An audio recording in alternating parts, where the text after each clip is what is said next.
I'm Angela Giarratana, and this is my last meal.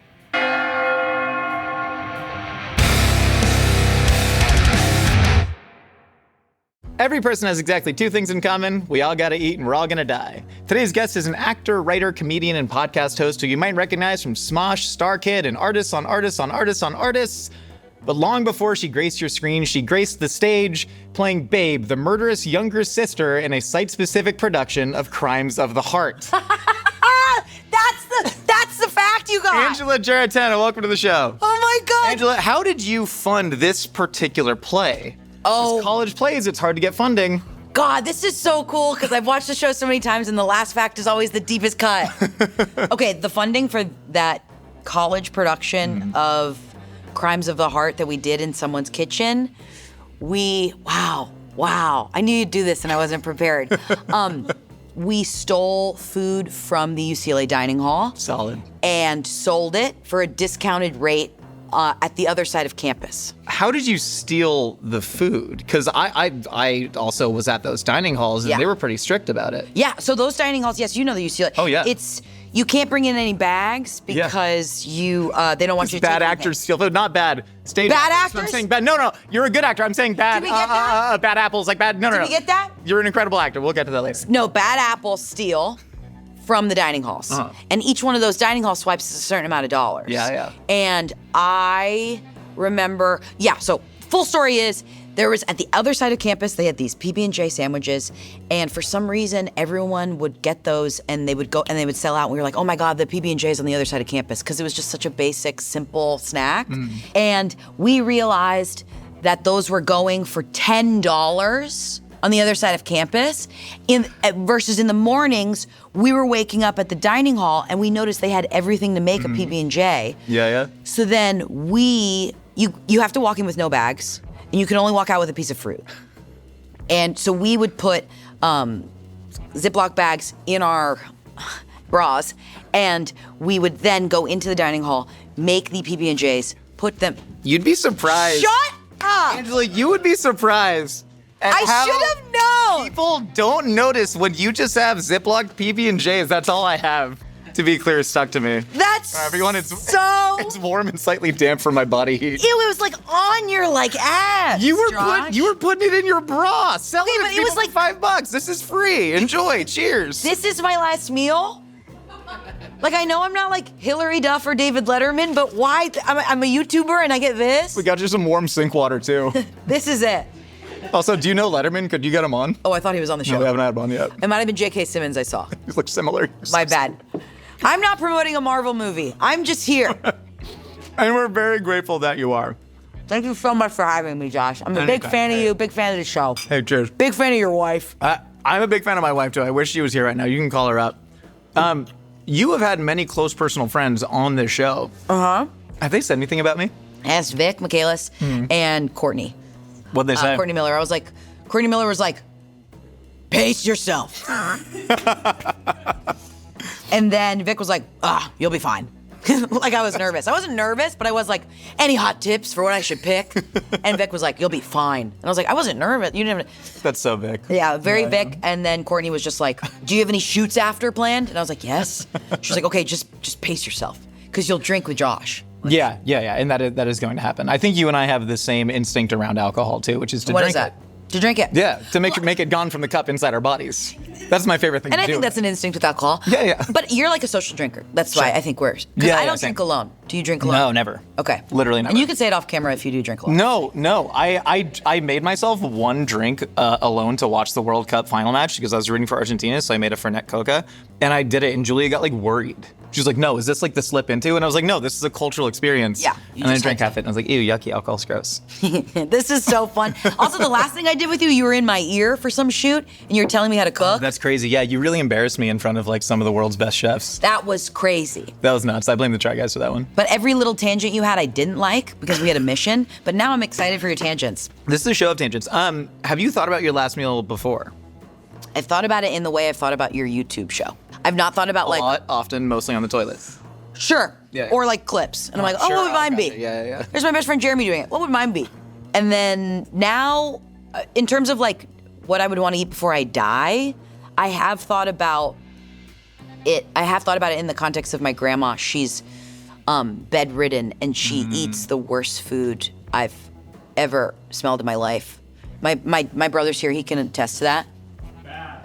Bad. So I've always thought like, oh wow, last month or whatever, last year of my life, I would want to eat better.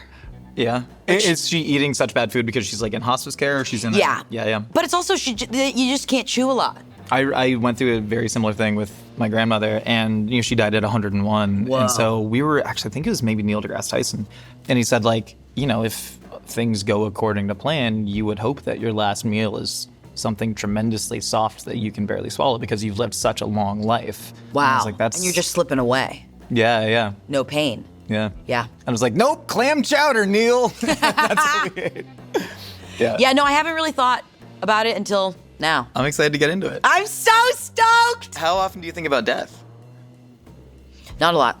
No. No. You've never been one of those death kids? I could see you as a death kid. Really? You were the death kids, right? There were the death kids. You I never wasn't. really- yeah. I grew up very Christian, so we weren't scared of death. Yeah, you were kind of like almost rooting for it. Woo! We were like, Yeah, if that happens, I'm happy to see everybody. Finally, we're getting, oh my God. Yeah. Was there a point when that started to wane and you're like, uh-oh, this is a little less certain now? Maybe, I don't know. I think I think of death and I go, finally, I can rest. Been meaning to take Finally, these damn take a nap. shoes off. Yeah, I guess. I think I'm not scared of it. I think it's just gonna be like, it'll be fun. Man, that food looks good. If this is your first time watching the show, you should know that there is a whole team of brilliant chefs making each plate of food just minutes before it hits the table. And we spend weeks together obsessing over which recipes and which ingredients are gonna make the cut. That's why we're proud for this episode to be sponsored by Kroger, our one-stop grocery shop. We picked up all these ingredients from our local Ralph's, Mythical Kitchen's go-to Kroger family store. And just a little quick story for you. So a lot of people have heard me talk about this, but when I was 10 years old, I was living with just my dad and my brother, and my dad made it my daily chore to cook dinner for the family and also to go shopping and keep a budget. And we lived right next to a Ralph's. And so my dad would give me, $60 to shop for the week, and I would trot as a little 10-year-old across the street looking both ways because I'm not a friggin' daredevil.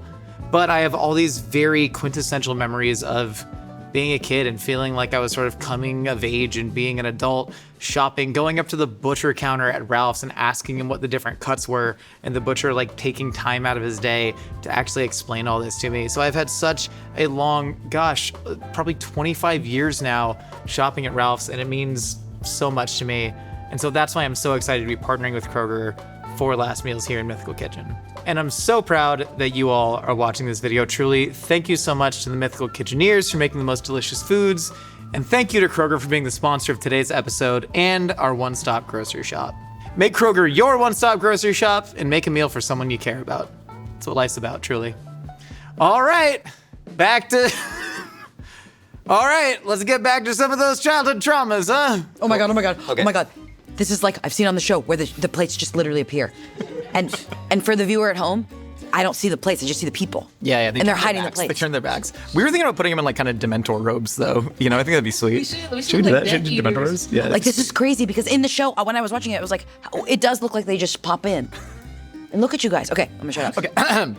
Angela, for the first course of your final meal, we have boxed macaroni, your mom's pasta with broccoli, and your grandmother's pastina, along with, of course, the extra dirty gin martini with a side of Castelvetrano olives. We're front loading this with pasta. We really are. Well, I thought this was an incredible sort of view, like a bird's eye view of your last meal, because we have two family pasta dishes, and then one that I must assume has some sort of nostalgic appeal to you. And then we're getting drunk off pure liquor first. Cheers, pure liquor. So this is made with Monkey 47 gin and then a Bordiga vermouth. Monkey 47, I think I've had before. It's really good. Whoa! How's it? See, and Courtney did tell me, she went, ask for a martini because they make good martinis. Really do. The key is making it cold as hell. Cold as hell. There's glass too. What do you mean? Big fan of the coupe glass because there's different. Some people like it in a Nick and Nora glass, which is a little bit thinner and smaller, and it kind of fills the top. Classic martini glass that's like a pure cone. Yeah. I really don't like it. Sloshes around. I think this is the perfect martini glass. And doesn't matter for the taste of it all. I think it does though. It matters to the experience. So for instance, See, this is like letting the cheetah out of the cage. You ask them a question. So it doesn't matter about the experience. No, it does. Rawr! And then you come out and then you run and then you do laps. You do zoomies. That's what you do. Ask them questions about like, oh, do Italians put Vic broccoli in their McCandless pasta? made me take physical laps when I started explaining. Yes, I saw that. Yeah, it was pretty good. I was listening to a Smosh Mouth podcast with you and Shane and Amanda, and Shane referenced me, and that he got more into to thinking about food talking to me, and you at least nodded, and that meant a lot to me. You like that I nodded. I like that you nodded. I know that It guy. meant a lot. Because with a thinner glass, you can't get your nose in there as much, and that's where you like get a lot of those Really? volatile compounds and aromatics from the gin. And never back from the gym?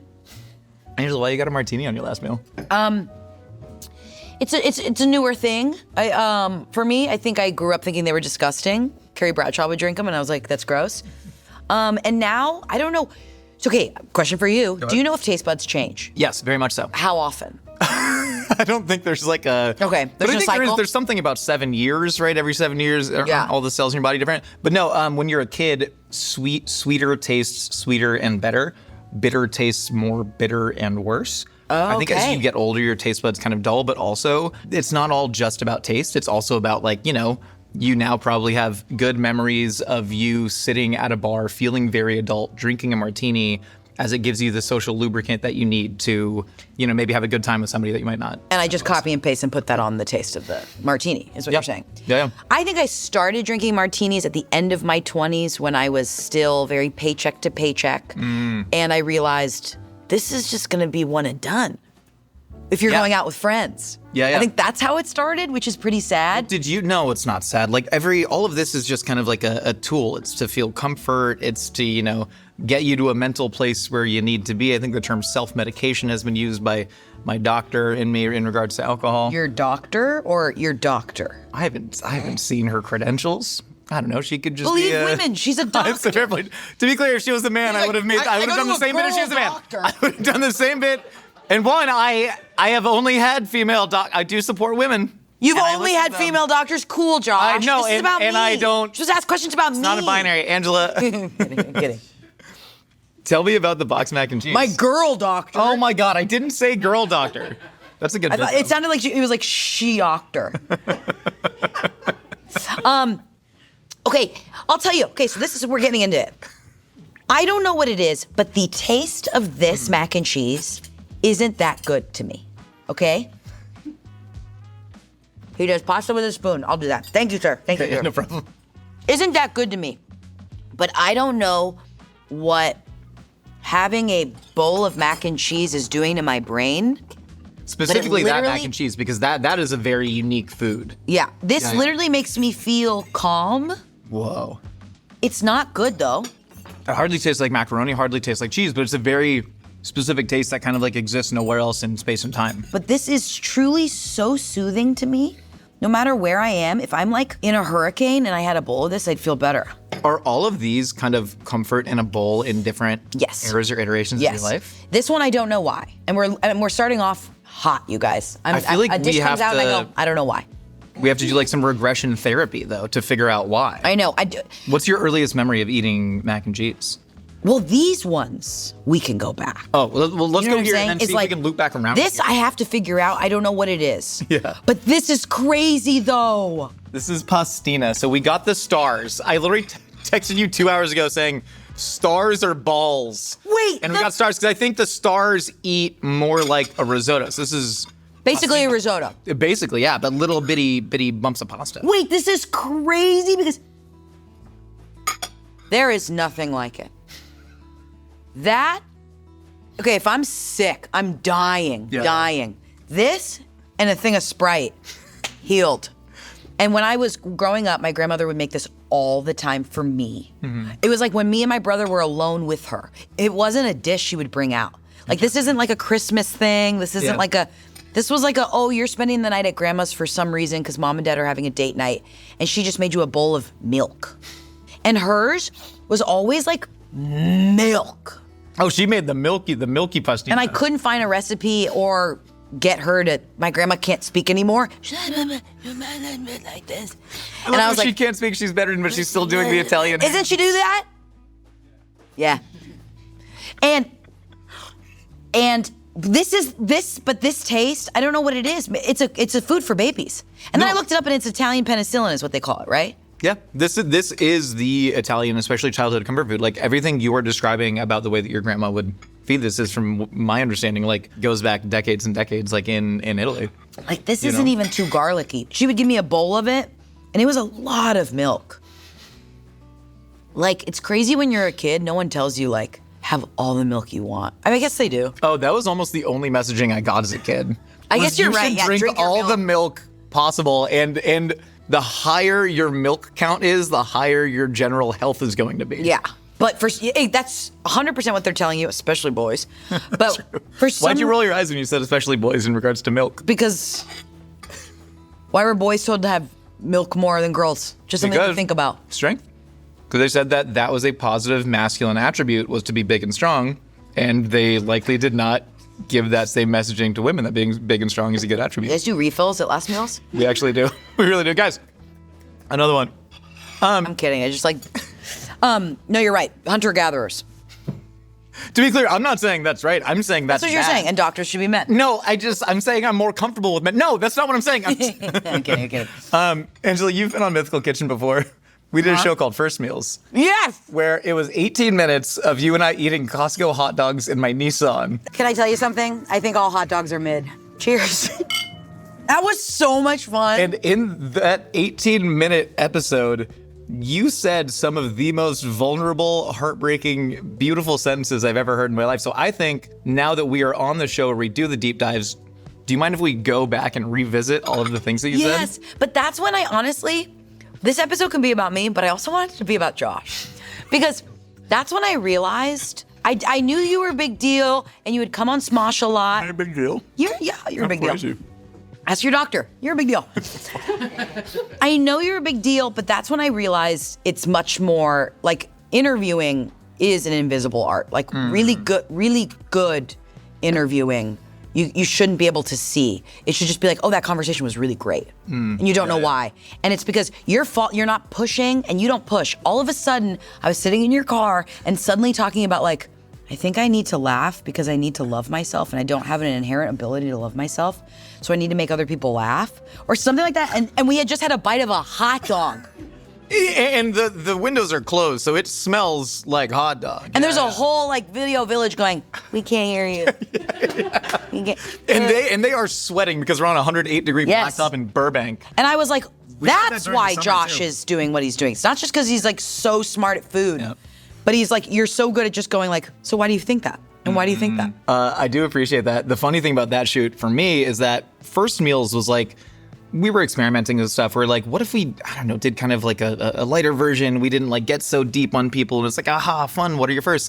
And that's when I realized that if I'm going to do an interview, I can't keep it light because it's just not interesting to me. The things that are interesting to me are like the why. And of course, though, but you can't force it. That's where that's where I think you're brilliant, is that you don't force it. Like all of a sudden, I was talking about my inherent like failures at loving myself. And you barely asked. You asked like why, you know what I mean? That's why I'm curious. You're interested in it, but you find a way to just naturally make someone feel comfortable and do it. I appreciate that. So it's these weird subtle things. So I've been trying to like interrogate myself and like what are the things that I'm doing? Because I've literally, my best friend like called me last night and we had like a 2-hour very emotional conversation, you know, and like I've just always been that kind of person that like is really interested in why people do the things they do because I've interrogated myself on all those things. Did you grow up where emotions were okay? The way that I can describe it is like, I grew up in such a vacuum.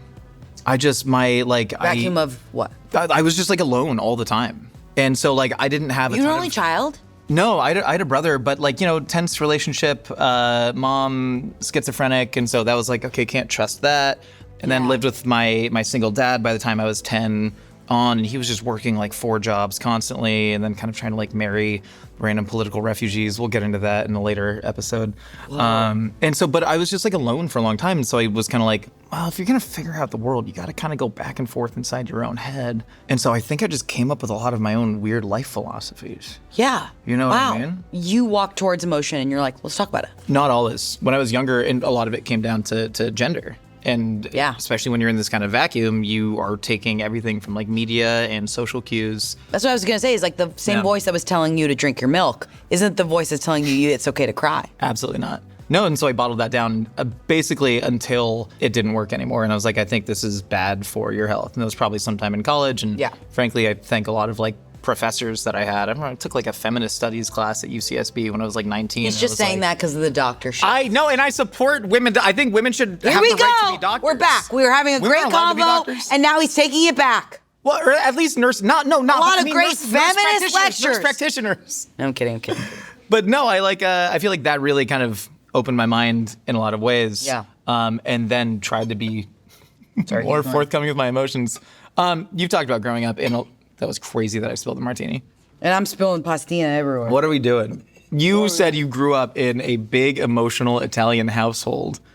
And that made, as you look towards the big emotional Italian sitting in the corner. I need the viewers to know I did something crazy with my last meals, where I invited the two of my favorite people in the world, my dad and my brother, to come.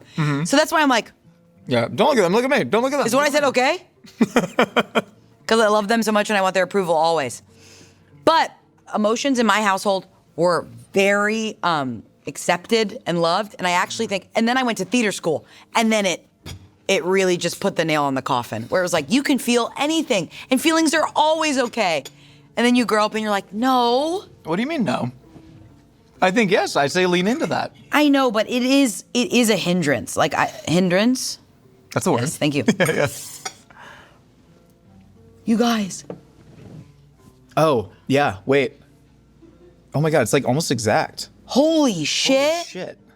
But I was grateful that I grew up in a household where you were allowed to have feelings. Yeah. Because I didn't realize that until I interacted with people in college who didn't interact with feelings. Yeah. And I was like, what? We're allowed to cry together. We're allowed to be upset. Or we're allowed to have emotions loudly. Yeah. I didn't realize that some people, that makes them a little, it like threatens their peace, which Yeah. I totally understand.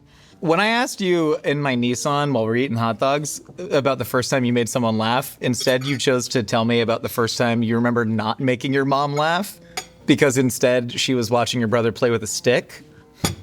Do you like that story? We can invite John out here. If John wants to come in and address But you can scream, but do you like that story? They're laughing. They're laughing. I think everything, and I say this all the time, and I'm going to say it now in the most vulnerable setting. My brother is everything, and I'm not just saying this. My brother is everything about me and better. And because of that is why I do what I do, I think. Because my brother is so naturally funny and naturally charming, naturally smart. And I think growing up in a household where it's just us, a lot of my friends are this way, where they're like, they were the one that was like, I gotta charm you. I want attention. Yeah. And in an Italian household, the son is like, well, look at him. Well, look at him. So then I think I got a little, I think when I was 3 and my brother was born, I was like, uh-oh, I'm losing him. I'm losing the room. I'm losing the room. I used to be the center of their world, and now there's another one. So now I gotta dance, and I gotta be stupid, and I gotta shove something up my nose so I can get attention. And I think somewhere, even though my parents love me so much, somewhere that went deep, and then throw her into the YouTube world. I know, and that's where An ensemble YouTube channel where she's like, okay, great. Okay. Does that make sense? Of course it does. Wait, okay, tell me about your mom's pasta with broccoli. Okay. Now that we've brought up your right. trauma with your mother. Okay, so this is a meal. This meal is really important to me, and I don't know if you guys would get it right. And I love Mythical Kitchen. So we tried our best. So we cooked everything in chicken broth, and then we sautéed the broccoli with a little bit of garlic and Parmesan, and tried to like emulsify the parm into that broth. That was nice and starchy. Did we get close? We tried our best.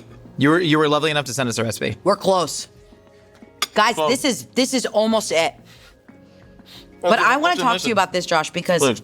I don't know what my mother is doing with this dish. So my grandmother would make us this dish, and then slowly my grandmother got older, and then my mom started making the dish. My mom is like, I remember once she was like, I put a chicken bouillon cube in it.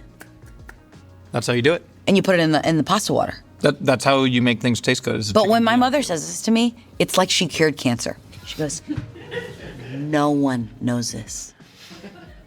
Nobody knows. And I don't know where she learned it. I actually have no idea, and you should figure that out. But I would like a counter for how many times Angela gestures towards just... They shouldn't be in seeing view. There's nobody in those chairs, by the way. She's beautiful minding them. It's incredible. And I do have to say it on camera. My brother and my dad don't watch Smosh. They watch Mythical. You got it. And that's why they had to come today. And they've never been to Smosh. But it does seem like this dish, the older we get, the richer it gets. Oh, funny. She's trying to do more to impress you in the same way, Angela, that you were just trying to dance harder. And we're all just trying to get each other to see each other. Trying to get each other to see each other. We just want to be seen, we want to be loved, we want to be heard, and we want to feel like we're okay. And look at that. And here's a bowl of 3 bowls of pasta to tell you you're loved and you're okay. So, what is this broth, chicken bouillon thing that isn't a thing with other pasta? Yeah. Because when I learned that she doctors the water, I went, why aren't we doctoring every water we make pasta? She doesn't need to be doing that.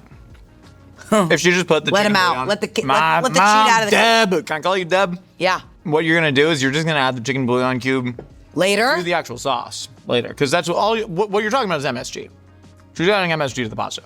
Monosodium glutamate. That's the chemical that gives meat its delicious savory flavor. God, this is good. And so when she adds it to the water, some of that's gonna cook into the pasta, some of it's gonna cook into the broccoli, sure. But what you're mostly doing is throwing out 90% of that bouillon cube because you drain the water. There's no point. Deb, just add it to the sauce. Okay, hold on. Sorry, Mrs. Deb. No, Deb. So this oil? Yeah, but there. This oil? Yeah. Tell me about what this means, because my mom goes, when she gives me like to go, she goes, have the oil at the bottom. Get the oil at the bottom. And every time what does she tell you to do with it? Like dish it, because like when it's a big bowl, and you're like dishing everybody out, she's like, get the stuff at the bottom, get the stuff. Sure. What I would do is I would add some starchy pasta water to this and then saute it until that oil sort of absorbs and what's called like emulsifies into it. So it actually creates like a luscious sauce. Because you see how these are like roughly plain noodles? Deb, I'm so sorry. So these are just like plain noodles kind of lightly covered in cheese and then there's separate grease. Yes, imagine and here's the thing is every time I take it home, I gotta drench it in the grease. Yeah. What if that grease was just like a nice sauce? You know, like how pasta has sauce? But hold on, here's my thing, Josh. Go ahead. What I love about this pasta, and I think this pasta, almost no sauce. There's almost no sauce. And that's the thing about being a chef is I can look at this and say like, well, actually, I'd emulsify it. But then you like the greasy pasta with no sauce. And then you can put the grease on top of it. What I love about this dish so much is that my mother, both of my parents were working all the time growing up. And my mom would come home at like 7, throw her bags down, put stuff in the pot. I think she would like put broccoli in the pot and put pasta in the pot and then go upstairs. And she'd shower. No, but it's like we were hungry. We had been home since 3. And then I think your mom has her needs too. Yes. Your mom has her needs too. too. Go Queen. Woo. But then I think the broccoli would sit so long that this broccoli, like right now you can tell this is a broccoli. When my mom makes this, it looks like literally like a green smoothie. Yeah. Where it's so smashed because she left it there too long because she was upstairs. Yeah. We have a tremendously talented culinary staff. One of the problems is, and Trevor Everett is not a part of it. And he is not a part of it. He's a part of it. If I am I love you guys so much. If I'm cooking this, I'm like, if this is mom broccoli. Mom broccoli is cooked to within an inch of it still being broccoli. Guys, let's talk about mom broccoli. No, and this isn't even chef broccoli. This is overcooked from chef broccoli. This is, a chef would like pull this 30 seconds early from the water, blanch it, this is still overcooked. They got halfway to mom broccoli, but it's not full mom broccoli. That is so funny that that's a known thing because I've always just thought, my mom was a working mother. Her broccoli was soup. But you're right, mom broccoli is known. And this is, I just want to come out in support of all moms out there. I don't even watch Marvel movies because to me the real superheroes, well, that's mothers. And doctors, and female doctors. And female doctors. And I don't call them female doctors, I just call them doctors. We call them doctors, because they're the same I just call her Dr. Hertz, she's nice. Even though her name is Dr. Hertz, it's really unfortunate. To be your doctor. You ready to go on to course number 2? Yes! Wait, this is so cool, it's happening again. They're gonna keep doing it, Angela. I know, but their faces, they're so cool. I do love how like everyone like really tries in his pat, you know what I mean? I know. For my last meals episode, can you get them doing this instead of me? Yeah, just put the... Oh, no, if he didn't do a face this morning. It's just cool. And I'm not promoting a superhero movie, so get them. Angela, for your second course of your final meal on Earth, we have the tuna melt from Beginner's Diner at the Lafayette Hotel. That actually reached a pitch that I could feel, not my eardrum about to puncture, but I could feel it like wobble a little bit. Sorry. You know what I mean? No, it was really nice. I kind of like it. It was very powerful. Call very your doctor. Powerful voice. And her name is what? Oh, and then we have the California Pizza Kitchen salad, no garbanzo beans, extra salami. And I don't know if you know this, but sometime around 2023, they changed the recipe Yes! to throw, quote, a shitload more cheese on top. It doesn't make it better. I believe your dad said those words. God, his research knows no end. California Pizza Kitchen, a very self-serious brand, tried to remedy the situation. Did you ever get in contact with them? Yes, they DM'd me and I missed it. Could you imagine CPK in your DMs and you miss it?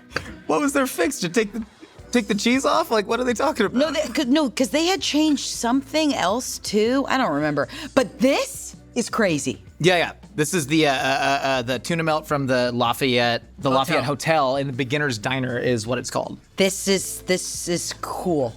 Also, we have a glass of orange wine that should taste like river water. Cool. This is a Rekatsiteli from Republic of Georgia. Cool. I find that the Republic of Georgia makes the most river water tasting orange wines. May I pour you up? Please. And Republic of Georgia, like, where would you say, like, just for the camera guys, where would you say that is? Yeah, well, they know. I talk about it a lot, so they'll know. But I could say it for you. And would you say? Like, so kind of No, like I know. That's the Caucasus clearly Mountains. know. So Republic of Georgia, likely the historical birthplace of both wine and poetry, which is very cool. Putin has launched multiple wars against the Republic of Georgia, and one of their sort of mantras is like never conquered. Like they're technically part of the Soviet Union, but like I think they retained a lot of sovereignty. They have they have the current. You said I was a book earlier, and I take that very seriously. Yeah. They have the current strongest man in the world. I don't remember his name, but I'll get back to you on it. And where is? Oh, in like the Caucasus Mountains, so it's like near like Armenia and Azerbaijan. Cool. Yeah, we'll just get all that. Yeah, sure. We'll go straight to near Armenia. Near Armenia. Cool. You know where Armenia is? Yeah, on the globe. Glendale. Wait, this is awesome. Fun little LA humor. Cheers. Cheers.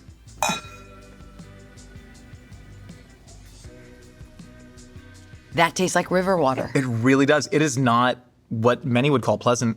Wait, it doesn't even taste like wine in a good way. I love it. If you taste this with your eyes closed, I don't think you could recognize it as wine. Yeah, no. It tastes a little bit like cigarettes and radicchio. No, I love wine like this. I do too, is the thing. You do? I believe this so truly. Again, in watching a Smosh Mouth episode of you, Shane, and Amanda talking about wine, which I found so hilarious. One, because Amanda has like years and years of service experience, and Shane is a tremendously earnest man, and I think we need more earnest men in this world. We need. But Shane very sincerely. Can we stop everything down? Yeah, this is your show. We need more earnest men. God.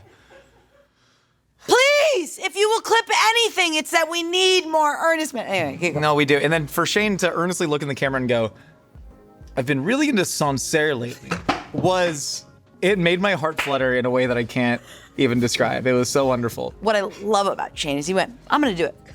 When he decides he's going to get interested in something. And he went, no, his interest genuinely comes to him, but he was like, I'm gonna start drinking wine with you guys. And I'm gonna start like, and then he loves the Sancerre. But I do love, this is why I wrote this, is because every time I'm at a bar with Amanda, specifically a wine bar, she'll be like, is it sweet? What is about this? And I always just go, whatever she's getting, I'll get. And then she looks and she goes, this, and I can never understand what she's talking about. Yeah. But then she always, at the end of the day, she's like, I just want it to taste like filthy. This is rotten, dude. These grapes are bad. But it's for all of those cultural meanings of like, you've gone to cool wine bars with Amanda, probably felt really cool ordering, this is orange. But that's not why I like it. It is. You're kidding. This is orange. This is a new color of wine that only belongs to us millennials. Okay. Our parents, they had two colors of wine. Well, they had 2.5. And now we have a red, third. White, rosé, and now we have another one. It's a skin contact white is actually what it's called. Copy. But we call it orange, and that's cool. Do you call it legs or tears? I call it neither. You were talking about feeling an inherent sense of competition with your brother. I have the same thing. No, for real. So my brother's a registered sommelier. We've had him on an episode. And it's so funny because, I joke a lot, but also, yeah, we experienced like a lot of crazy shit in our childhoods together. And my brother is so similar to me. And so my brother got super into wine, and I was like, I don't want to do that because I need to choose an entirely separate path because we're so similar. Yeah. He's also 4 years older, so he had to deal with a lot more of the childhood traumas in a more serious way. Yeah. So I always viewed the fact that like I got to be a little bit more creative because I had some more freedom because he was the shield. Yeah. And I was like, I need almost to honor him in a way, to like chase my creativity as much as I can because he didn't get to. Whoa. And so that's been my version of like that amount of competition with my brother, but it's led to me. This is crazy. I've never said this, but it was crazy. I never Not knowing admitted this why? to myself. I feel like I gave him wine. I was like, I don't even want to compete. That's his thing. Do you think you 100%. did that because you didn't want to compete, or you didn't want him to feel less than? I think they're part and parcel for me. Yeah. I think it's the same though. I was like, it's literally his biggest passion, like outside of like family and work and stuff. Like that's his. And it's also raison d'etre. gendered, like, because my brother and I, it was just when I was little is when I thought about us as like both just attention grabbers for both of our parents to give us attention. But growing up, then we're so different. When was the first moment that you like thought like, oh, we are very different people as you were growing up? It is like a lot of the stuff should we eat? Oh yeah. Dig in. It is a lot of the stuff that kind of hits me at Smosh is that when you grow up with just one boy, one girl, in that time as millennials, our interests were so separated. Yeah. Our movies were separated. Like what we did was separated. You just go this way. And that's why at Smosh, it's so funny because there are so many things they show me. They go, you've never seen this? I go, no, I was in a different room playing with Barbies or watching Cheetah Girls. And they show me like old video games. And it's fun to just actually kind of go back and go, there's no reason why this should have been gendered back in the day. Of course, yeah. Eat your tuna melt. Okay, this tuna melt means a lot to me. Speaking of Smosh, you spent New Year's with a bunch of your Smosh cast members and friends at the Lafayette Hotel in San Diego. This tuna melt changed my life when I had it. I went to this hotel, and Shane and Courtney were like, you gotta come to this hotel. It's got great drinks, great food, and this diner is open all the time, and they have the best tuna melt in the world.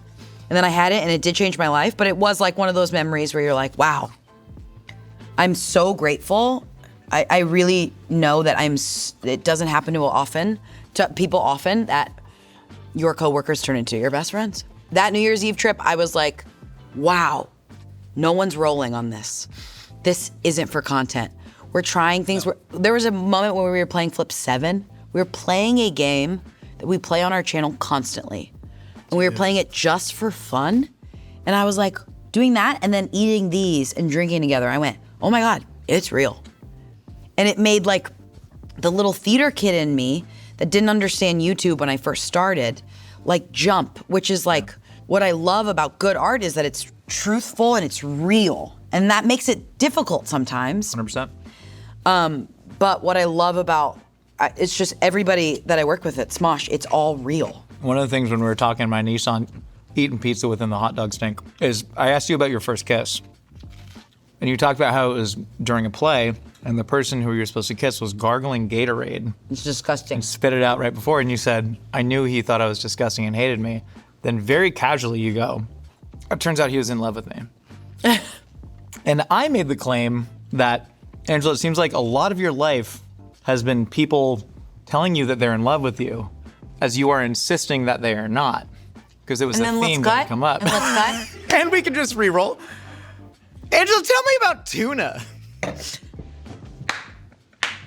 Improv, baby. I'm a Do this to Hillary Duff, I'm a right? goddamn pro now. You're just going, Hillary, tell me about the we new can't, album. we can't. So that's why this is not fair. Yeah, but with Hillary Duff, I could be like, tell me about your sister and how you haven't talked to her. Whoa. That was Did you crazy. get anything? Yeah, we did. I actually did see a little I mean, it clip. wasn't even like a secret. Yeah, she was. Yeah, no, it's very open. Bummer Very open. with Haley. But anyways, this Yeah. this idea that you are fundamentally unlovable that again came up in my Nissan while eating chicken bakes seems to be a very pervasive thing in your life, despite the fact that from the outside looking in, you have like such a tremendous amount of friend groups, of creative collaborators, I spoke to multiple people before this interview. So many people that so genuinely, we'll get to it later, that so genuinely, like, earnestly love you in so many ways. You're gonna make me cry. Is there still that part of you that is pulling back from it, or do you think that was maybe an older version of you? I think I'm aging out of that, for sure. I think that was That's cool, man. Also, it's growing up in the church a little bit as a woman. Yeah.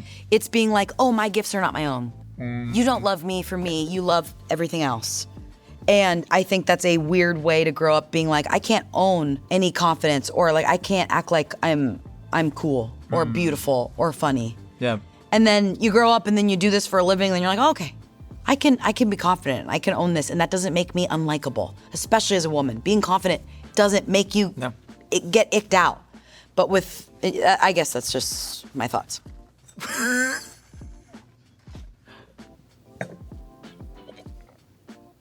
If I said the phrase, you don't love me, you love God in me, does that ring any bells? This guy's research. Do you guys pay for his data plans?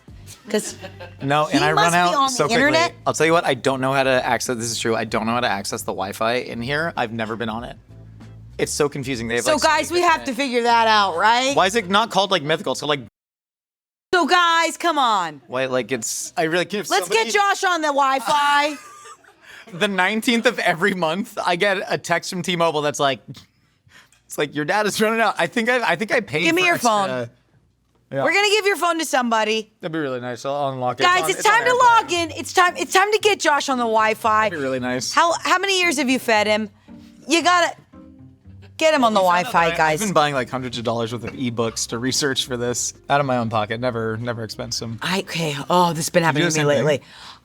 They don't tell you how to expense things. No, they don't tell you. It's a conspiracy because they want us to fail. Yes. You know? Yeah. And then I go, I'll do it. Yeah, no, you never do. That literally happened to me this morning. Okay, wait. I'm excited for you to have this Eat this out.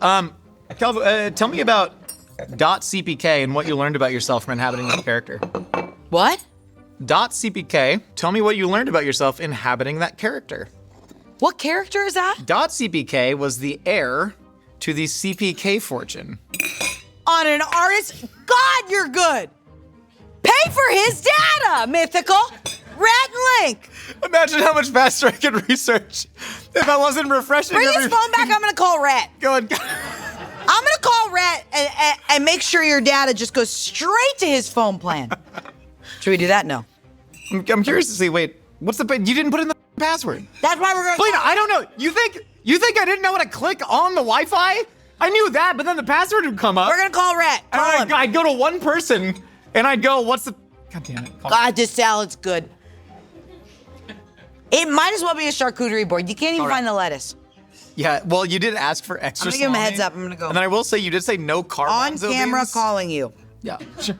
Oh, you're texting him? Heads up. And then calling. It's a really good hack. I'll just leave him a voicemail. Yeah, do you need an answer? Do we know where they are? He's not here. It's crazy, his picture. What is it?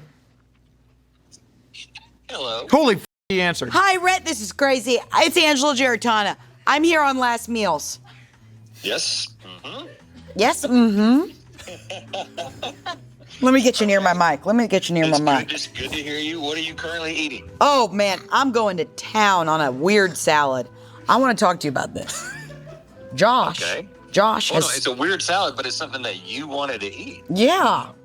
Don't make me hit the FaceTime button. Well, she has memories with her parents. These are memories Eating with it. my parents. I love them. Okay, so... One of them's in the room. Rhett, Oh, wow. I know you're very busy. I just want He to has tell a daytime Emmy. you have a daytime Emmy. No, not Rhett, your dad. Oh, yes, my dad. Rhett, I don't want to bother you. I don't. I gave up on that. And I gave up on this video 20 minutes in when I had a martini. Rhett, they made my call time 11 a.m. and they gave me a martini, Rhett. This video is going to be trash. But I want to tell you this. Josh has done so much research and he's not on the Wi-Fi in the building. Yeah. So I wanted to call you and say, you have to pay him for his data plan. Okay, why is he not on the Wi-Fi? Yeah, Rhett, I'll tell you why. So Pedro, who's in charge of ops, he does really great work, but I just feel like I already asked him for so much that I feel like it's been like 9 months since we got the new Wi-Fi. He's scared, Rhett. Yeah, He's if I were to go scared. to, yeah. Rhett, he's scared. Josh isn't like me and you. We're trailblazers, right? We go forth, right? Yep. He limits people to their gender. That's hearsay. That's taken out of context. No, I'm kidding. Okay, that's out of context. It's a little callback. I love my woman doctor. Anyways, just say love you. Love the kitchen you got here. Beautiful kitchen. Oh, love you too. I mean, I was hoping I would hear about the salad, but I guess I'll watch. Okay, what do you want to know? It's salami. It's mostly salami. It's from CPK. It's almost all salami. It's all salami. It's a bowl of salami. It's tomatoes. And I took out the garbanzo beans. Good on you. Well, now you're breaking up. Okay, pay for your boys' data. Love you. I can't believe he picked up. That's crazy, dude. That's Brett McLaughlin. That was crazy. Brett and Link. Will you text him sorry for being insane? Yeah. Well, right now. No, later. Oh, later. So, do you like this salad or not? Tell me the honest truth. It is a little bit like an Italian taco salad. There's a lot of words and concepts being thrown about real quick. No. No, Can I tell you why I think you're funny? Let's go. Do you remember that time? Colonoscopy on camera. Do you remember? No, we had one guy come here right after a colonoscopy. Steve-O, he almost showed his butthole. And I'll show my butthole. Just wait. Stay on the give video. us 3 more glasses of this goddamn Georgian sewer water over here. Remember that sound you had that went viral? Let's talk I about think it. it's such a perfect encapsulation. All of the ways in which your f***ed up childhood traumas made you tremendously funny. That is so sweet. Because Isn't you're it? right. It's not sweet, it's smart. Because it comes out of, and I've talked about this a little bit, but I don't think I've really unpacked it. That one sound is me jealous as hell. Mm-hmm. Going, no. And I'm getting really mad because then- there was a trivia question where Shane's asking us a trivia question, and then it's not fair to me that he's asking a trivia question about Amanda's show. And because there is something to be said about when your whole life, when your whole channel is playing games together, scoreboards blur. And one score from one game from another blurs. And then sometimes you're playing on one channel and then this channel and you're like, well, she wins on that channel, but that's not fair because she created the game on that channel. And then it all blurs. Does that make sense? And again, it blurs into your childhood and everything you've ever done. It's No, you're doing that because you're f***ed up. I'm in the present moment. So normal, yeah. And then I freak out and I'm screaming like there's a parent there going, they can't play like that. Yeah. And then I stop myself because I realize I'm on camera. And that, I will say, I appreciate you saying that's about my humor and like my abilities, but I will say it is, I think what's so cool about YouTube, about this show, about Smosh, is that you forget because there's not that many people in the room compared to like, I've had a couple lines on different sitcoms when there are like 80 people in the room. Yeah. And you're like, and your butthole is like this. I could sense that when you were playing Hipster number 2. Jesus, You I were knew it. just- I knew I you gave were him just, yeah, you can't. hipster number 2. Hipster Yeah, number 2. 2 Broke Girls. 2 Broke Girls. Yeah, but like with YouTube, it feels like everybody who's working there is so grateful to be there. It's not that many people. There's no executives that make 1 billion times more money than you in the room. You're all just kind of there, hanging out. You had the same lunch. You sat at the same table, and then you're shooting the same thing. And like, you forget that a lot of people are watching it. Yeah, which I think brings the truest version of yourself out. There's something like we've done like 650 episodes of Mythical Kitchen. That's fucking insane to think about. I couldn't, if I wanted to, be a false version of myself for that long. It would just break down. You know, but you're kind of your truest self. And Exactly. In that moment for you, that has now been seen, across billions of video plays. Which I think is hilarious. Even aside from you yelling about Amanda, to me, it's like a rhythm thing that you have in your comedy that I love so much. That's really It's sweet. this like big burst of energy. It's like a, and then there's just a silence afterwards. And I think that's like so beautiful. It's this tremendous contrast. That's what dating me is like. Volatile? No, I'm kidding. Wonderful. Anyone, if she's taking applications, please. I'm taking them. Come no, on. No, I appreciate that. Yeah. I in that moment didn't think that. And I only think it went viral. I appreciate your compliments, but I only think it went viral because it was literally posted at the time everyone was home that 1 week that's dead between Christmas and New Year's. Not the reason at all. No. Really. Between Absolutely Christmas not. and New Year's, everyone's playing board games with people they wouldn't choose Told to you do. that? Kylie told you that? This is true. I just think knew it's this. true. You're crazy. No, for real though. I think that was such a universal moment because everybody had recognized that as a universal truth inside themselves. That feeling when you're a kid and you stop and you're like, no, I do have to be my age. Not that many people were home playing board games with their family. Okay, I guess you're right. Yeah, no. Ready to go to course number 3? Yeah, can we keep this? Keep it. You can keep anything you want. See, but the Pacino left, so.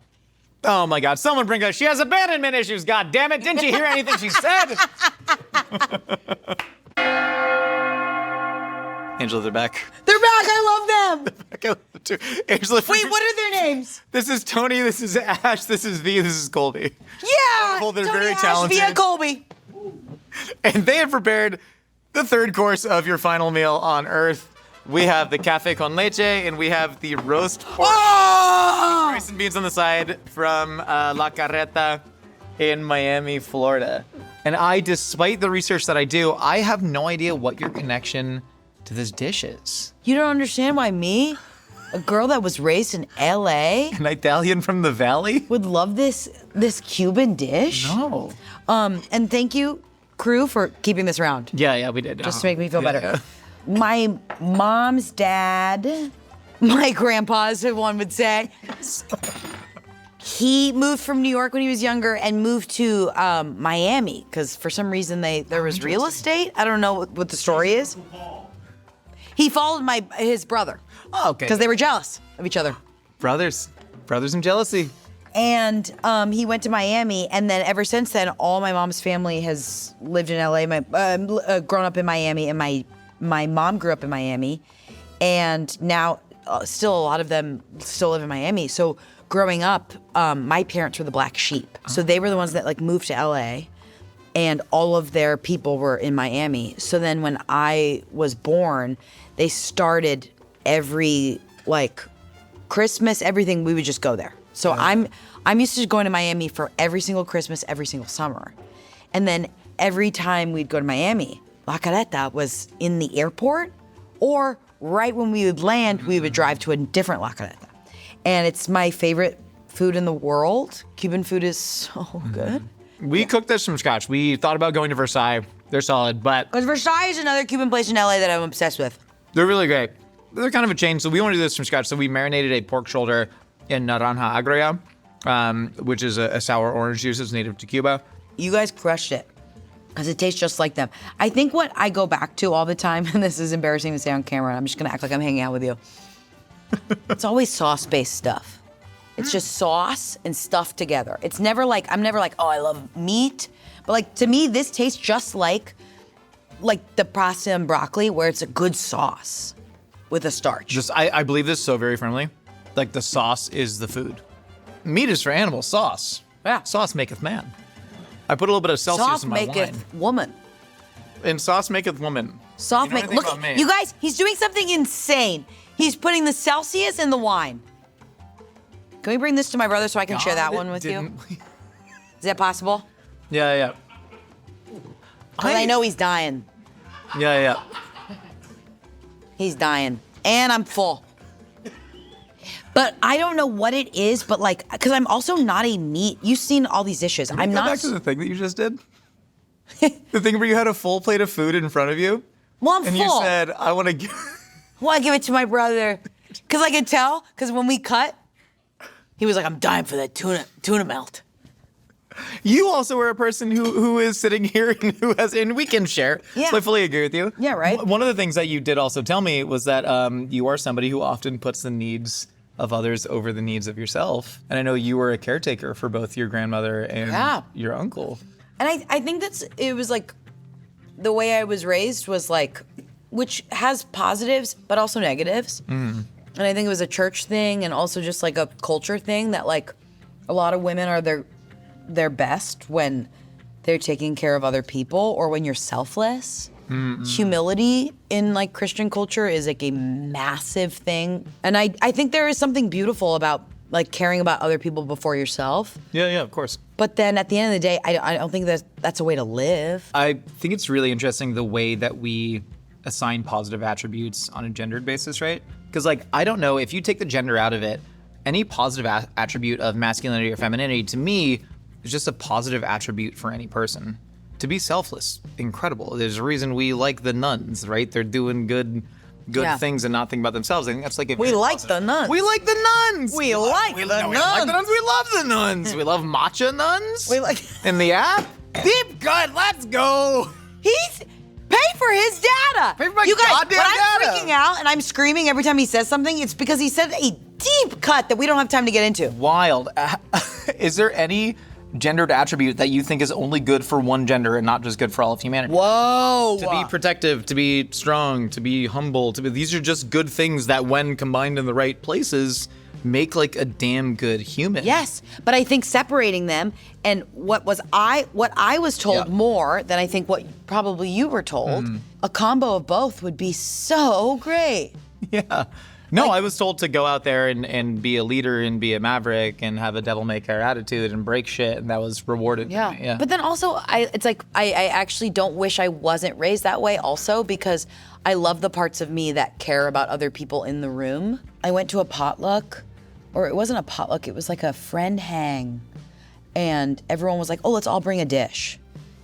And a guy showed up with no dish, right? And no one said anything. And then he showed up, he ate, he left. I want you to know I'd kick his fucking ass. But, and that's my thing is like, I'm I dead was serious like, that I would have talked to him. I'm always gonna jump through the hoops. I that think if are- we don't police our own, we have to police our own. you have to police the people that society has made you comfortable policing. So I would have said here's go the to a thing. fucking store, get an Entenmans coffee cake. Entenmans. Bring I have it, you Entenmans. piece of I have a tattoo of Entenmans. Wait, do you really? I didn't know that. Literally. It wasn't a deep cut. I know, wait, you can't unbutton the shirt. Because Wait, but can you not unbutton the shirt? There's like I'm nothing gonna- on you. I'm Do you gonna- want me to help? Is that too first he thinks familiar? doctors should be men. No, and I think And now it could be, he and wants a woman to take off her shirt on last meals. I've read Bell Hooks and Audre Lorde. I've tried. There you go. I Okay, so look, I my did brother spoken word. and I have a matching tattoo. He got it for me for my 30th birthday. And here's the thing is, it's connected to Courtney's last meal, multiverse of last meals, because I got tagged in this so much because her last meal is Entenmans donuts. And then me and my brother, That's we insane. love Entenmans donuts. My uncle had these the last year of his life only. It means a lot to us. I mainly told my brother I don't have tattoos. He loves tattoos. And I was like, for my 30th birthday, can we get a sibling tattoo? Yeah. Whatever you want. Yeah, and he yeah. picked that. A little bigger than I liked. A little bigger than I wanted. I just wanted like a little heart. That's a very like LA cool girl, and not to gender stereotype, but that is your people. And proud people are women have smaller tattoos. Yeah, and I did like. I'm trying my best. No, you're killing it. I actually hate the runner I gave you this whole episode.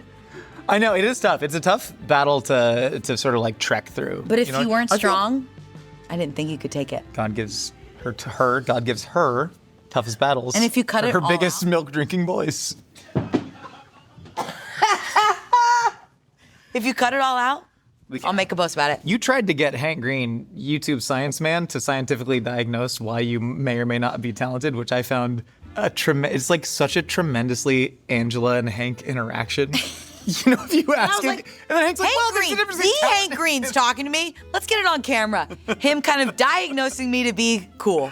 Yeah, but it was also this idea of like your first instinct is something that taps into a human universal that is like an emotional intelligence in a way. And I think that might have come from some sort of like, frankly, empathic qualities of growing up and worrying about what everybody else's emotions in the room were, except for yours. And I think that's made you like a tremendously potent, one, performer, but also just like friend in person.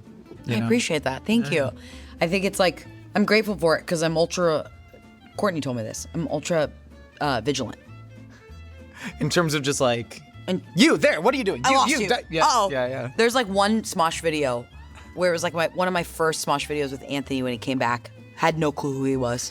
Everyone was like, he's back. And I was like, is that a lawyer? Who's this? You thought he was a lawyer? I thought he was a lawyer. You thought the guy covered in like electric line tattoos? He was in a jacket at the time. He was wearing they a both suit? walked in. No, he was like in like a hoodie. He looked like he was in a like hoodie. an He wasn't emo in a cover suit. band of the 1970s. No, I will never You forget. thought the lawyer was wearing a hoodie?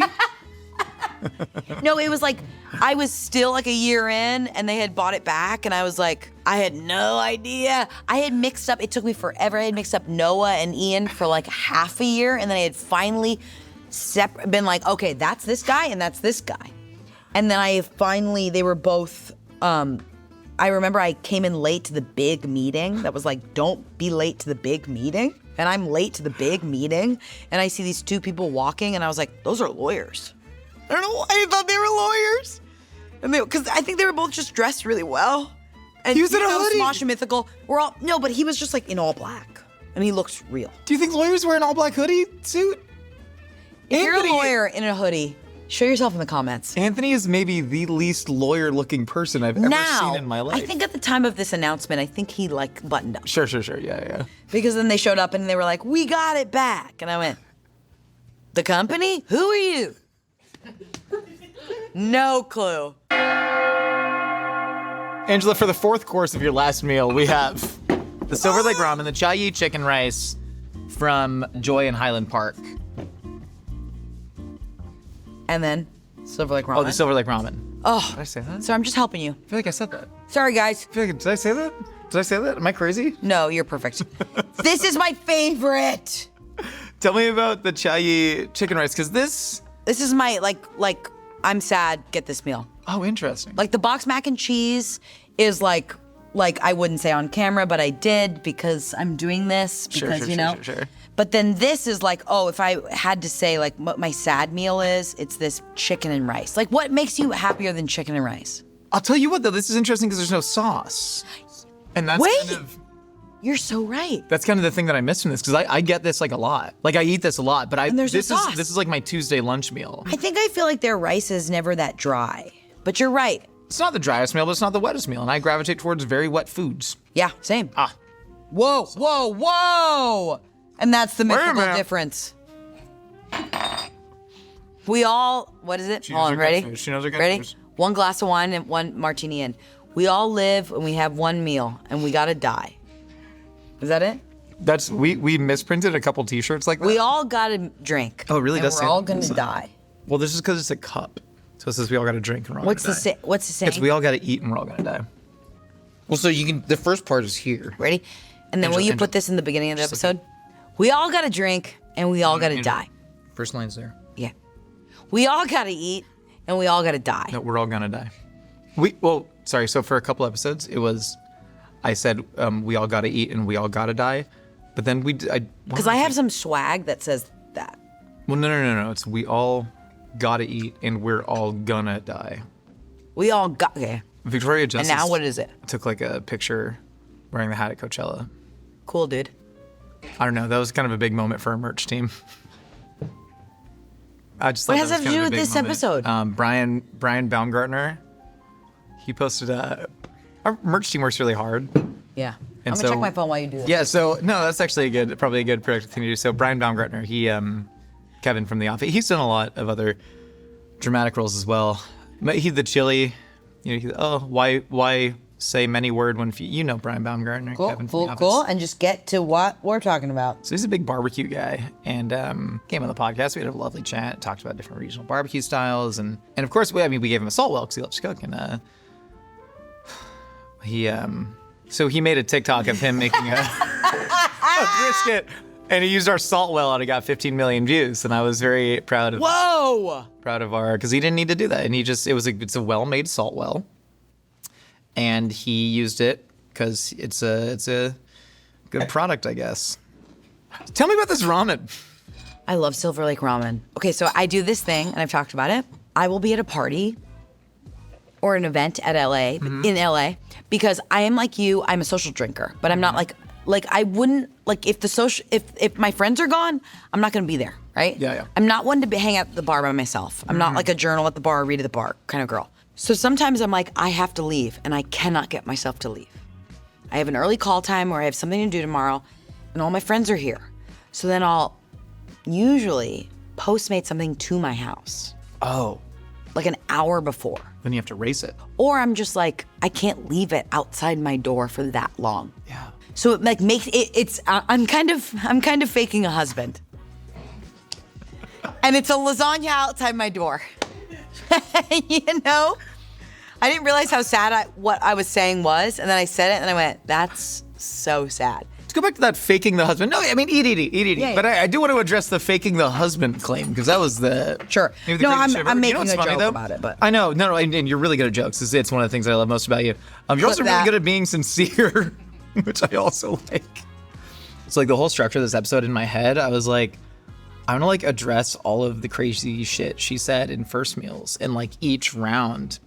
But then now you keep saying Crazier like, shit? tremendously alone. So now we're kind of like the lasagna is actually her husband. Oh my No, god! you know what I mean. No, of course I know what you mean. But also I think it belies like a tremendous depth. Or like when you have a dog at home, and you go, I gotta go walk the dog. Something that needs you. Something Exactly. that needs you. But And in then actuality, sometimes you order ramen. You order Silverlake And ramen, you- and you go, and you- it needs me. yes, Angela. And the Can we thing bring that I'm this to my brother saying. and my dad? I'm gonna eat this one. Can we just get her brother and dad in here instead of her? No! Don't let them out! Angela, you They said one of the- cannot be loved legally. In First Meals, you said one of the craziest goddamn things I've ever heard, which is that the first time you truly felt comfortable and at peace is when you were hiking 15 Australian shepherds at one time, because for the first time in your life, you knew that no one was mad at you because they were dogs. It means so much to me that you remember that, Josh. Of course I do. It's haunted me for a year. That's not a bad thing. I think it's That's like not a a bad people thing. pleaser. That's the It's a story of a people people pleaser pleaser. thing. It's sort Yeah, of sure, a sure. Libra thing. You're one of them? I'm one of them. Or a Christian thing. It's like, I think wanting to please people is inherently a part of just the way I enjoy things. Where I'm like, oh my God, this is so fun to eat all my favorite foods. Can I share it with people I love? Yeah. No, that's a good. That's great. Stop, Josh. Stop. We turned her into Joker. You know how some people are nervous about like the door being unlocked Yeah. or the oven being on? Mine is like people being upset and checking on people and making sure all the people I love are okay and fed. Yeah. I would take these dogs out and I was spending a lot of alone time with just dogs. And I realized, oh wow, people scare me more than anything. I've noticed a thing in a lot of creative people, especially like specifically the crew. I mean, we know so many of the same people. Crew of like LA creatives in the digital space. So many of us have these like tremendous like traumas and inequities from when we were children that make us specifically very good at what we do. And here's the thing, Josh. I don't think if I brought those traumas up to my family, they would go, huh? What was that? Yeah.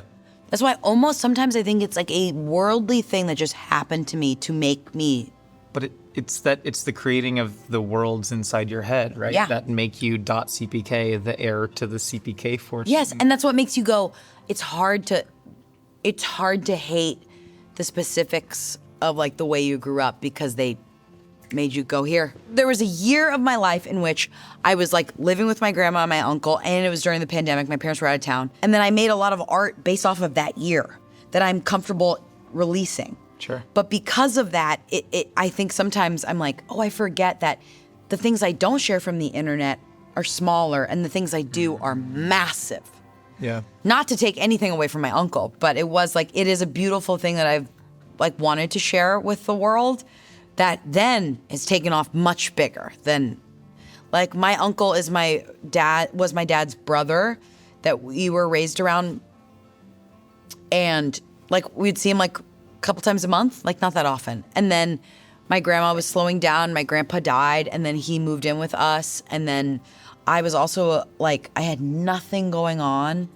I was just doing improv classes with stupid Jeremy Colhane and stupid Vic Michaelis. Jeremy Colhane, stupid. And none of us were making any money at the time. Michaelis got rejected from ASU Online. Bro, Despite Jeremy's I don't want that in tutoring my episode of Last economics. Meals. I don't want that in my episode. Put that in their episode, not mine. Vic Michaelis in my episode of Last Meals got accepted to ASU. And so did Shane Top. And so is Shane Top. Just Vic and Shane going to online college together Yes. in another state. Yes. The idea that an online college is in a different state is hilarious. All I cared about was booking like a f***ing co-star. And then my uncle would just be like, can we go to the grocery store? I would love to go to the grocery store. And then bringing this person to the grocery store, and then this person seeing like being so happy because he didn't go out. And he wasn't like an autistic person nowadays where they have access to a lot of education. Yeah. It humbled me a lot before I started working with Smosh or doing any internet stuff, because I was like, wow, I'm so like tunnel vision on working in the entertainment industry and being an actor. And I attribute so much of being grounded and just being grateful to just be with people. Yeah. Who cares about the views? Who cares about anything? I'm just grateful to be with people because of my uncle, because he was that way. Like that salad we had. Like I remember bringing him out to dinner when my parents were out of town, and I got that salad and I got a glass of wine, and he was like, okay, do you want wine or do you want water? And he was just like, it was just, they're formative memories for me because it was like, oh, I really am grateful I learned that life matters beyond any of the stupid bullshit. That's one of the common criticisms of anybody trying to succeed in entertainment is like, hey, you've actually lost the plot of what life is about. And I think you, for all the, shit I'm giving you for like feeding your family before yourself, et cetera, but it's like caring about another person in the way that you cared about your Uncle Johnny, like that's kind of what life is all about. And not only that, you made a really wonderful short film. Oh, thanks. And you are so goddamn incredible in it. And like it was a side of you that I don't think I'd seen before in terms of like performance. And I do miss that part of me that loved going into those maybe darker or sadder spaces. So that was fun, and I appreciate you highlighting that. But also it was like you trying to claw your way out physically from those sad spaces. The uncle that I imagined was very much based in reality where, he was sort of like reckoning with his own sickness and mortality. And there's a scene where you put the chicken fingers in your claws and you're like, I'm Wolverine. And it's just you grasping at comedy and levity, trying to make him comfortable in a way. And there's like 3 really great scenes in that with, the pants and No, I all that. appreciate that. Was that something that like you really took inspiration from your real life in? It was mostly my uncle, and then the pants was my grandma. And I just think a protagonist that is somebody that's like, I care so much about what I want to do, getting on an improv team, like in that movie. Yeah. But then wanting to take care of the people I love and having to do that was really compelling to me, so yeah. I thought it was wonderful. I love you. Oh, come on, man. Come on. We make out. That's weird. That's crazy. What? With it, Jake? Wait, I do want to do this He has a thing girlfriend. where we do a bunch of... She's over there. She's here? Dude, yeah. I want to do a bunch of out-of-context clips. So sorry, Jake. Wait, I want to do a bunch of out-of-context clips. Go ahead. That you guys use, that you don't put in the episode. That we use, and we're like, oh my God, that episode was crazy. It's crazy. Okay? Oh, do it. Yeah, you start. Okay, but you have to join me, okay? Yeah, go ahead. Because I taught him improv a little Sure, bit. yeah. Ready, Rudy? No, I don't want to do this. That's insane. But come on, just No, give me a second. go to medical school. Can I have a second, please? Women can do anything, including be doctors. Do you guys have any Sprite? I'm sorry, I'm not finding this interview interesting. I think you're tremendously interesting. Annalise? I'm. Or just do That's a what they clip say- that we're going to they pull say out in of like- context. Yeah. I am mad. Perfect. I feel like try you didn't another really one. pick Try that another up. one. Yeah. No. Just try another one. And we're just put it out of context. Ready? Where it's like, This is so disappointing. I'm sorry. I believe in monogamy. Angela, for the final course of your final meal on Earth, we have Ben and Jerry's Half Baked, and then we have coffee from a friend's house. Can I pour you up? Hope so. Yes. Okay. So I want to be clear. I don't think people really understand. I don't think people really understand that you could put anything on that email with last meals in the subject. You could literally put anything. And I think by the, oh no, here. That's tough. Yeah, that's. By the part that is like, after you list like 12 different things, you go like, you get a little loopy and you're like, I don't know, what are my favorite things? And then I just started naming things, and the things you guys decide to take versus the things you guys don't decide to take, I forgot I put coffee from my best friend's house. Do you consent to being recorded? Yeah, just. I'm not gonna show anything. Can I get a slate? I'm gonna cry. This is fancy though. I'm gonna cry. This is a Chemex? Yes, this is Shane's Chemex. Wow. I'm very lucky that I remember how to. Are you in the Have you ever room? made coffee for Angela? I think so. There's been times, some mornings at the office, probably. Usually I go grab her a Red Bull. Yeah. That's how Smosh has been lately. Wait, did you tell her to put the tuna melt from Lafayette on there? No, I don't have to tell her because she just knows that it's the best sandwich in the world. And the last time we had one was New Year's Eve this year. This is my best friend. Hot coffee in the diner in our matching hotel robes and had a tuna melt. late in the night. This is authentic you! coffee from a friend's house and going into the Last night at like thermos, 10:30. Last a single night? portion. I'll drink Keurig coffee. It's really And I'm taking special the to notes. me. Courtney, thank you so much for helping out with this. So this is from Courtney Miller's home. She really brewed it in Shane's Chemex. Are you crying? Angela, give me a hug, man. Dude, you're awesome. You deserve everything. Truly. I mean that. It's really special to me. Oh, God. Okay, let's try this. It's really good. It's pretty good. It's pretty good. Shane became a coffee nerd just like he became a wine nerd. We need more earnest men. He's very earnest about coffee. Yeah. And Courtney, I literally was telling Courtney just like, hey, just can make whatever. I need to get home. She's like, no, you have to wet the Chemex first. And you're like, please, come on. We have J.K. Simmons. We're just trying to phone Angela in. We're just trying to get her in and out. Exact words. It's like she hasn't even won an Oscar for Best Supporting yet. What are we doing? Yet? Why coffee from a friend's house? Josh, thank you. Coffee from a best friend's house is like the best type of coffee. Oh, God. It is. I don't like good coffee. Yep. And this is good coffee because I know Shane and Courtney and all of my friends. They have good coffee. And I don't know what it is. Why is good coffee acidic? They taste like pennies to me. They taste like copper. They're wildly acidic and I don't like it. I remember like just growing up in church, people would be obsessed with coffee. And I don't know what it is. It's being obsessed with like something that makes us connected. Yeah. That isn't alcohol. It's like the least sinful of the connective things that you're allowed to do. Yeah. Like there's a reason like coffee houses and bars and saloons and pubs all sprung up worldwide, right? Like this is a genuine human need to connect over a drug that makes you feel different. Right? fact. And this drug is okay. Yeah, so you can drive a car after this drug. Yeah. Yeah. And you should. You probably drive better after some coffee. What are your thoughts on Ben & Jerry's? Don't like it. Next. Why Can I tell doesn't he you- like it? I'll tell you why. Dig in. Why do you like it? Because I just like this flavor. Why do you like Ben & Jerry's half-baked? My mom, when she'd make cookies, before we had cookies, we had a scoop of cookie dough. Oh, hell yeah. And then brownie batter. I was always allowed to lick the brownie. I think the dough of it all means more to me than you could take that out of context. The dough of it all means more to me than the actual thing. What context Took the air out of the room. What context are we drawing from that? I don't know, but like being Is that like, sexual innuendo or philosophy? I don't know, I thought it might have been. I've had so many sugars and so much dairy. No one eats like this. No. To ask a celebrity, and Yeah, and then versus me, who's not used to doing this kind of stuff.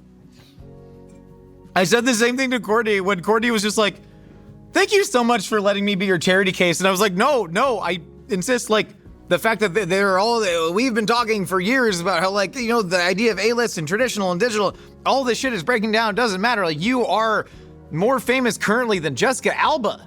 And that's not true. Yeah. Taking shots at Dark Angel. Whoa. Did you watch Dark Angel growing up? Yeah. Oh, great show. You were saying Ben & Jerry's. God, I love Josh. This is the... So I think I love this because I love dough. They put all the doughs in here. They put all the doughs in here. Can I tell you why I don't like this? I love ice cream. And this isn't traditional ice cream? No, it's just dough. It's traditional Italian-made ice cream? Look at how much dough is it. This is 80% dough, 20% ice cream. I want at least... Yeah, and I'm here for the dough, bro. No, you take it. Go feed it to your brother. I think... I got out of the bag on that one a little bit. No, that's comedy. That's That's gone. We should say this. Josh saw me and went, so business. Because every time I show up to Mythical otherwise, I'm in a t-shirt, hungover, being like, hey. Yeah. And kill me if I button the collar all the way up. Because this show is when I don't know, Elijah Wood's on. So I went, I guess I should pick a collar. Wait, no, he buttons his collar all the way up everywhere. Like And that's why I did it. You look like a young Elijah Wood. You look like you should have your legs cut off in what was that one movie, Maniac? You know, you could saw those legs off right there. Oh, I like those shoes. I don't even know. Elijah Wood, Is this Docs? Lord of the Rings. Yeah, Frodo. Yeah. I do have to give this to my brother. You're the best. What's your name? Blaine. Blaine's the best. And Blaine, can we get some more wine? Blaine, come on. One more glass, Blaine. What could it hurt? Blaine, we're going. Blaine, I'm drinking a Celsius. You want some Celsius? Yes. This has been down there. Okay, so Josh is doing another Mythical video after this, and I'm doing Yeah. a Smosh video after this. And they're going to be awesome. So we're gonna give the viewers, try to find the video that was made after these. Yeah, they're going to find it because I'm going to be like, oh, I'm so drunk making this steak. And it's going to be really great. Anyway, what were you asking me? No, you were asking me something. Last meal, Frodo Baggins, business. Oh, my outfit. We want to talk about that. Yeah. The reason I chose to wear what I did is this is the biggest t-shirt, and it could hide peanut butter and jellies taped to my stomach. And look at that. Which is, most of the time, I'm like kind of wearing something. This is the one the show that I dress up for a little bit. Oh yeah? And I felt bad. And that's what he wore for me? Well, sure. So, no, I guess what I'm saying is I felt bad that And I that should have worn like a suit jacket over the top of this. it was like, can I tell you something? Yeah, go ahead. I did wake up this morning to journal. I never journal. Was like, people go on this show before they like book SNL or like have a show going on. Yeah. And I will say very candidly, because I know you love vulnerability, I do. not a good month for me. No? Bad month for Ange. And to go on last meals on a low month, you should give an award for those types of people. Because the people who go on last meals are always like, Yeah. this is to be like, let's talk about my life. Well, and that's why I think I picked ice cream. Just because this is a low month, you need to sort of get yourself out of that. There's just like, and that I think is the difference between like movie stars and YouTubers, you know? We don't get an off season. That's the interesting thing with movie stars is like you'll literally see even, this is stupid, but like, you know, Jason Momoa, he'll get super shredded for a role, and then off season he's just drinking beers on the beach. Yeah. How do you ever get off time? No, never. We film year round. I imagine you do as well. Yeah. I think I'm so grateful for our platforms where you get to actually actively see people. There'll be so many people that'll tell you that what you did made them feel better. So then there are times I remember I would go to Smosh before I understood the fan base. I'd be like, whatever, just shooting shit into a void, who cares? But now when I am like not feeling that great, I do know that it's going somewhere. You know what I mean? Like you're like, oh, at least I do know this is going to hit someone's screen and make somebody kind of happy. Yeah, I think people would call that purpose. Yeah. I used to get a little bit cynical at like meet and greets and stuff like that, where I was like, I don't think we should live in a society where you need someone like me to make you feel better. Whoa, and wait. Then, which I still kind of believe in that. Like, you know, we get a lot of people who are like, hey, I lost my job this month and I can't even afford to pay for cable and I have free YouTube and I found you. And that makes me feel better. And I used to get very bummed out about the fact that like, we shouldn't live in a society that makes people's lives so bleak that they should need me. Yeah. And I still sort of believe that in theory. Right? I wish... Like as an entertainer. As an entertainer, I wish I wish that people your job had, wasn't... Yeah. The biggest trip for me was like getting into all this. I always viewed myself as like a chef and a writer. And for me, I was like, I've never made any content that isn't food-based, right? Yeah. You've been here for like 2 hours, like none of this is about food, right? I could tell you the history of, you know... He talks about broccoli. I talk a little bit about broccoli. Broccoli. But it's never about the food. It's about the actual people behind the food, the people that are eating the food, the why behind that. I always thought my contemporaries were going to be chefs and writers and people in that. And so it's so funny for me that like, you know, we have a huge audience overlap, but also a huge friend overlap. And like the fact that I can like jump on a stage with you and Vic and Lisa and Oscar and jump on a podcast with you and Patrick and Jeremy and Kylie. And like, it's still insane to me, but it's like the thing I think that binds all of us. You know, Patrick is a fantastic improviser and writer and comedian. And then also just... You and I both just hopped in his car to record a podcast having to do with our antidepressants. I don't know if you watched. So mine was yours too? So yours was picking up your antidepressants. Mine, I was supposed to get new sweatpants, but the night before I had started taking my first SSRI ever, and I didn't read that you shouldn't take it at night because I got crazy insomnia. And so Patrick literally shows up to record the podcast. And you're like... I go, hey, I'm kind of having like the worst day of my life. I haven't slept. I'm so scared. I just took this new thing. It's messing with my head. I don't know what to do. And he goes, let's get on camera? No, I said, I told him this in his car and said, so long story short, I don't really need sweatpants. I need something to cheer me up. What you got? Oh, that's And he so took me to get a perfect beer for that show. He took me to get a beer at Wiener Schnitzel. But it's the That's thing, like, perfect. if the cameras weren't rolling, we would have done the same thing. Yeah. So it's very cool to me that via some combination of fate, of neurochemistry, of algorithms, that we've all sort of like ended up together in this. Because I do feel like there is this air of togetherness, you know, with the fact that I could show up to Courtney's house at 10:30 last night and go, hey, Demi Pace didn't answer my email. I was trying to show up to her house. I tried. It was so late. It was so last minute. I don't blame you. No, but I was. It's so late. It was so late. It's been busy. I'm obsessed with Mythical. You guys are so sweet to do that. But the fact that I could show up to Courtney's. At Yeah, and 10:30, be like, and Courtney knows in the name of content, oh, anything. that person's gonna open the door. And that is like, oh God, that really warms my heart. I love you. I love you too, man. I love you. Angela, what do you think happens when you die? We ask everybody on the show. I've never gotten to the end of one of these episodes. You did mention that very pointedly earlier. Yeah. 'Cause the And I didn't know that's what we ask. The last words thing did take you by surprise. Well, that comes after this. Okay, There's so a lightning round, what do I too. think? What do I think? What? Happens when you die. I think it's like one of those 90s movies where you see all of it. And you see like your first kiss, your moment, you being born. He's gargling Gatorade. He's spitting it out. Yeah, the moment, yes.